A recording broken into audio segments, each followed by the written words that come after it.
তো দর্শক আসসালামু আলাইকুম। তো দর্শক যাকে দেখতে পাচ্ছেন তার নাম হচ্ছে সালমা। সালমার বিয়ে হয়েছিল, কিন্তু সালমার স্বামী সালমাকে রেখে চলে যায়, আরেকটি বিয়ে করে। তো সালমার একটি সন্তান আছে। তো বর্তমানে সালমা তার মার কাছে থাকে। আসলে সালমারা অনেক গরিব ঘরের মেয়ে। সালমার স্বামী ভিখারি ছিল। তো সালমার মা তার প্রস্তাব পেয়ে রাজি হয়ে যায়, হয়তো মেয়ে সুখে থাকবে। কিন্তু সালমাকে যে এভাবে ডিভোর্স দিয়ে দিবে কখনো কল্পনা করতে পারেনি। তার মধ্যে সালমার বাবা নেই। তো সালমার মাই পরের বাসায় কাজ করে সংসার চালায়। এখন সালমাকে কিভাবে দেখবে? তার মধ্যে তার একটা সন্তান আছে। তার মধ্যে সালমার একটা বোন আছে, বিবাহিত, মানে বিয়ে দিবে। তো তার বোনকেও টাকার জন্য বিয়ে দিতে পারে না। এমতো অবস্থায় সালমা গিয়ে উঠেছে। তো সালমা এখন এখানে থাকতে চাচ্ছে না, আসলে অভাবে সংসার।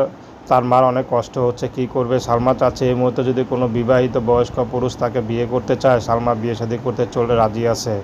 সালমা চাচ্ছে না এখানে আর থাকতে। তো দর্শক, প্রেম ভালোবাসা বিয়ে শাদী করা একান্ত আপনাদের ব্যক্তিগত ব্যাপার। আসসালামু আলাইকুম।